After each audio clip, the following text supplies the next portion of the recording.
আমাদের যে একটু সুশাসন প্রতিষ্ঠা, মানবাধিকার প্রতিষ্ঠার যে সুযোগ এসেছে, এবার যদি আমরা সেই সুযোগটা মিস করি, আমার মনে হয় আগামী কয়েক দশকে আমরা এই সুযোগ পাবো না। আমাদের যারা রাজনৈতিক সরকার আছে তারা তো অবাধ দুর্নীতি হোক এটা সবাই চায়, আমি বিশ্বাস করি না।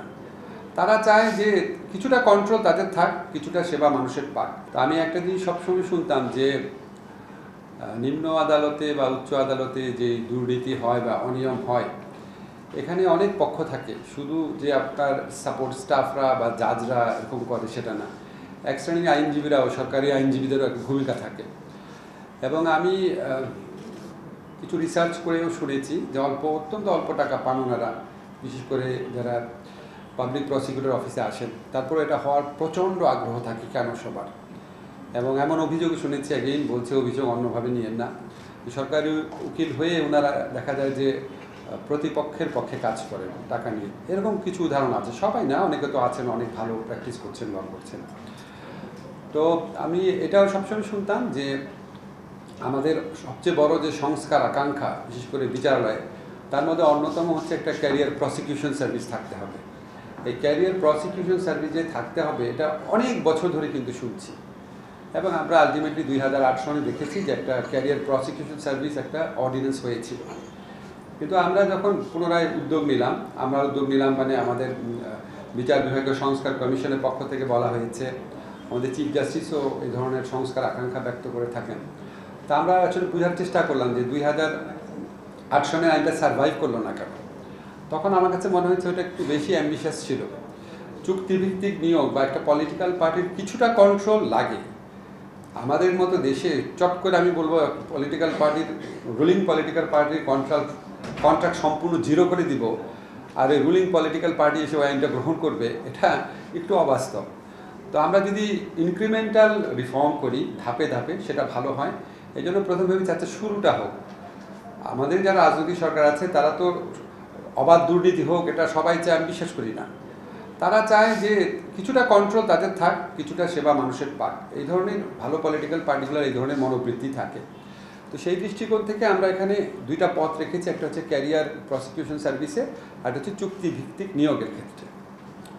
তো এটা আমার কাছে মনে হয়েছে এটা হচ্ছে এই আইনটা যে সারভাইভ করবে কি করবে না, যেটা কারেক্টলি আমাদের আরশাদ এবং অনেক দুজনই বলেছে, এটার একটা সবচেয়ে বড় একটা নিশ্চয়তা থাকতে হবে যে পলিটিক্যাল পার্টি একটা কন্ট্রোল রাখতে হবে।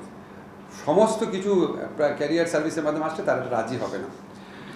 সেকেন্ড কথা হচ্ছে কি যে আমরা সবসময় যে কোনো আইন করা, আমাদের যে কোনো আইন করার ক্ষেত্রে একটা আমাদের আশঙ্কা থাকে সবসময় যে আইন করা তো আসলে খুব কঠিন কাজ না। আমাদের এখানে অসাধারণ সব লিগ্যাল ব্রেইনরা আছে, এবং আমাদের এটা সত্যি, আমাদের এটা সংসদে আলোচনার মাধ্যমে আইন হচ্ছে না। কিন্তু আমাদের এখানে যারা এই স্টেক হোল্ডাররা আছেন, যদি কনসার্ন প্রপার স্টেক হোল্ডারদের আনা যায়, তাহলে ওনাদের আলোচনাটা সংসদ সদস্যদের যে মান আমাদের ছিল সেটার চেয়ে অনেক ভালো হয় বলে আমার ধারণা। কাজে আপনি, এটা আমার অবজারভেশন, আমাকে মাফ করবেন, আমি দেখেছি জেনারেলি অর্ডিন্যান্সগুলোর কোয়ালিটি অ্যাক্ট অফ পার্লামেন্ট থেকে ভালো হয়। আই মে বি রং, আমি যত স্টার্ট করেছি আমার কাছে মনে হচ্ছে অর্ডিন্যান্সগুলো বেটার হয়েছে, বিশেষ করে এই ট্রানজিশনাল পিরিয়ডে তত্ত্বাবধায়ক সরকারগুলোর আমলে যে অর্ডিন্যান্সগুলো হয়েছে। তো আমার কাছে মনে হয়েছে এরপরও রাজনৈতিক দলগুলো যদি এবার আসে, 2009-এর পর যখন তৎকালীন আওয়ামী লীগ সরকার এসে ম্যাক্সিমাম ভালো ভালো অর্ডিন্যান্স বাতিল করে দিয়েছে, আমাদের পরবর্তীকালে সরকারের পক্ষে বাতিল করা একটু কঠিন হবে। কারণ পরবর্তী সরকার আসবে প্রায় হাজার খানেক আমাদের ছাত্র তরুণের রক্ত, আমাদের আরও অনেক অনেক অনেক হাজার মানুষের যে পার্মানেন্টলি ওনাদের অঙ্গহানি হয়েছে, এই সমস্ত বেদনা, এই সমস্ত স্মৃতি, এটার প্রেক্ষিতে জনমানুষের আকাঙ্ক্ষার প্রেক্ষিতের থেকে। তো নেক্সট সরকারের পক্ষে এত সহজে সংস্কার আকাঙ্ক্ষাকে উপেক্ষা করা সম্ভব হবে না। কারণ এত কষ্ট, এত ত্যাগ কখনোই বাংলাদেশের মানুষ কোনো সংস্কারের জন্য বা রাষ্ট্র মেরামতের জন্য কখনো করে নাই। আনপ্রেসিডেন্টেড, বাংলাদেশে কেন, আমার মনে হয় সাবকন্টিনেন্টের ইতিহাসে একটা আনপ্রেসিডেন্টেড ঘটনা। তো আমি একটা কথা বলে শুধু শেষ করব। আমরা অনেক সময় আপনার ফলস ডন বলে, আমরা অনেক সময় অনেক ধরনের সুযোগ পেয়েছি, আমাদের মহান মুক্তিযুদ্ধের পর, আমাদের স্বাধীনতা সংগ্রামের পর পেয়েছি।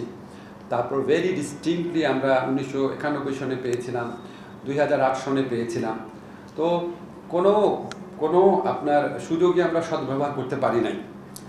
এবার আমার মনে হয় এত ত্যাগ এত রক্তক্ষয়ের পর এবার যে আমাদের রাষ্ট্র মেরামতের সুযোগ এসছে, আমাদের যে একটু সুশাসন প্রতিষ্ঠা মানবাধিকার প্রতিষ্ঠার যে সুযোগ এসেছে, এবার যদি আমরা সেই সুযোগটা মিস করি আমার মনে হয় আগামী কয়েক দশকে আমরা এই সুযোগ পাবো না।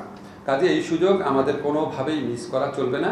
আমরা আরও কনসেন্ট্রেশন করব, আরও মতামত নিব। আমি খুবই খুশি হয়েছি আমাদের এই আইনটাকে একদম তুলোধনা করে দেওয়া হয়েছে, এটা ভালো হয়েছে, আমাদের জন্য একটা ইনসেন্টিভ তৈরি হয়েছে, আমরা আরও ভালো করার চেষ্টা করব।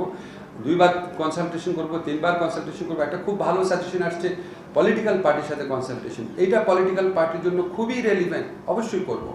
আপনাদের সবার সহযোগিতায় ইনশাল্লাহ আমরা একটা ভালো আইন করতে পারবো এবং আমাদের প্রত্যাশা আছে এই সরকারের আমলে অন্তত কিছু নিয়োগ যদি আমরা অ্যাটর্নি সার্ভিসে দিয়ে দিতে পারি সেই চেষ্টা করব।